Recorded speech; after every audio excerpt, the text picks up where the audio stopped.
Альпі.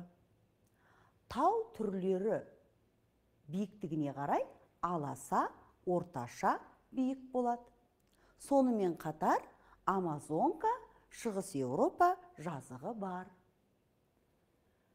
Жазықтардың тегіс және төбелі болатынын білесіңдер. Жазықтар ойыз, ойпат, қырат, төбе, үстірт деп те бөлінеді. Тамаша балалар, өткен сабақты еске түсірдік. Ал біздің елде қандай таулар бар? Балалар, мына таулар біздің елімізде орналасқан. Бұл тау жоталарының жалпы атауы Алатау деп аталады. Қалай ойлайсыңдар? Неліктен Алатау деп атаған? Иә, балалар, биік тау басында мәңгі қар мен мұздықтар жатады. Бұл жаз айларында да ермейді. Бірақ бір жері ақ, бір жері қара болып көрінеді.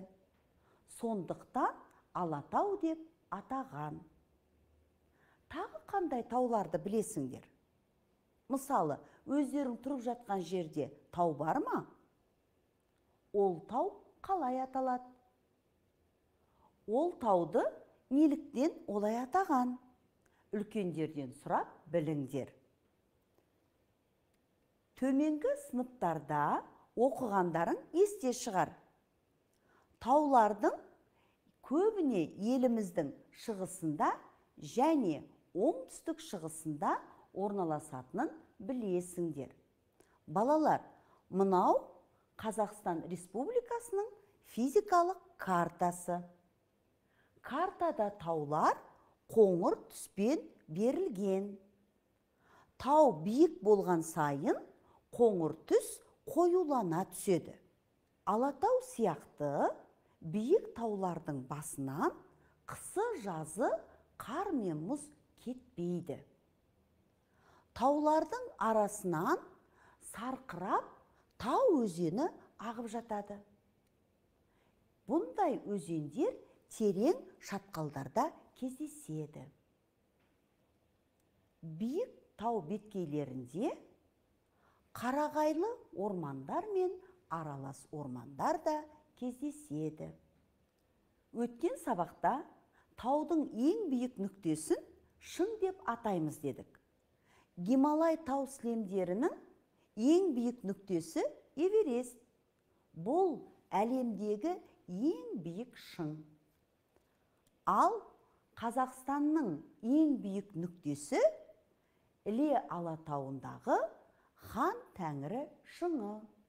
Оның биіктігі 6995 метр. Ал Қазақстандағы ең төменгі нүкте Маңғыстаудағы Қарақия ойысы.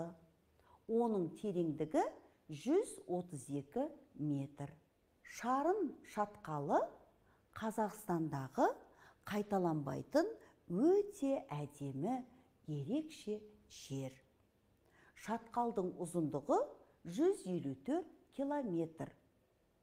Шатқалдың ортасында Шарын өзені ағып жатыр.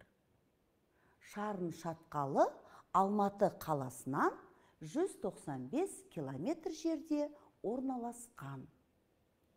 Олай болса, еліміздің солтүстігі мен батысы жазықты болса, шығысы мен оңтүстігі таулы болып келеді. Балалар, адамдар егінді қандай жерлерге егеді?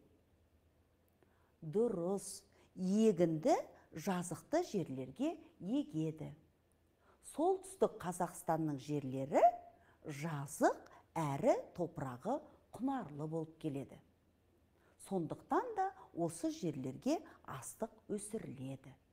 Ал мыналар төбелі жазықтар. Төбелі жазықтар еліміздің орталығында кездеседі. Олай болса, есте сақтаңдар балалар. Таулар Тянь-Шань, Алтай, Жетісу, яғни Жоңғар Алатауы, Сауыр Тарбағатай. Аласа таулар Сарыарқа, Мұғалжар, Маңғыстау. Қыраттар мен үстірттер, Үстірт, Бетпақдала, Торғай. Ал жазықтар Батыс Сібір, Тұран, Каспий маңы, Ойпаты. Міне балалар, бұл біздің еліміздің жер бедері. Ал ғарышта не бар? Галактика деген не? Мына суретке назар аударыңдар. Бұл түнгі аспан. Түнгі аспаннан не байқадыңдар? Иә балалар, мұны жұлдыздар шоғыры деп атауға болады. Ал бұл құс жолы деп аталады. Себебі жерден қарағанда жұлдыздар көп болғандықтан жол сияқты көрінеді. Сондықтан құс ұшатын жол деп аталған. Ғарыш кеңістігі мен жұлдыздар ғаламды құрайды.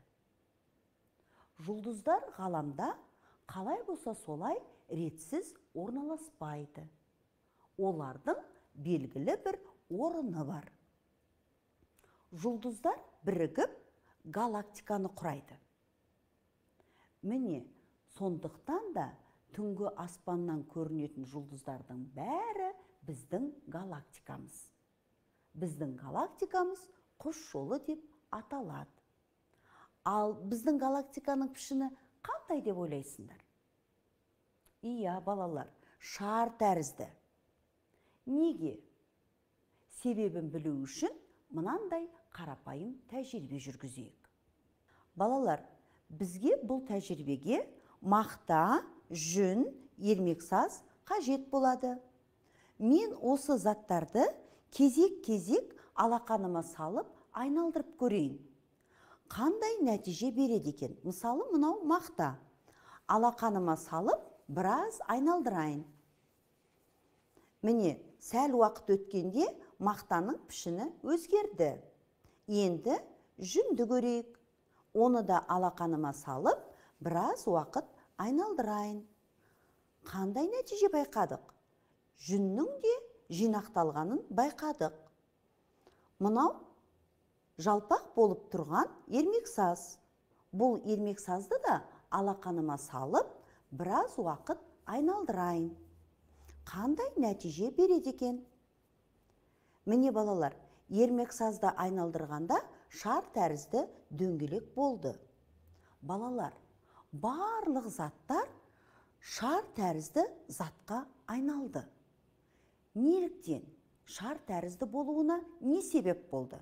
Әрине, алақанға салып, дөңгелете айналдыру әсер етті.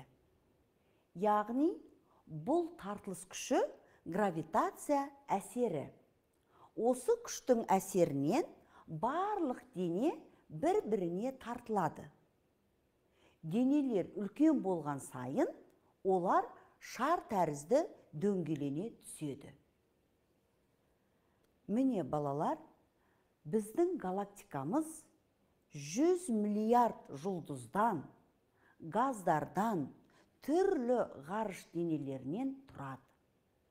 Ол спираль тәрізді қозғалады.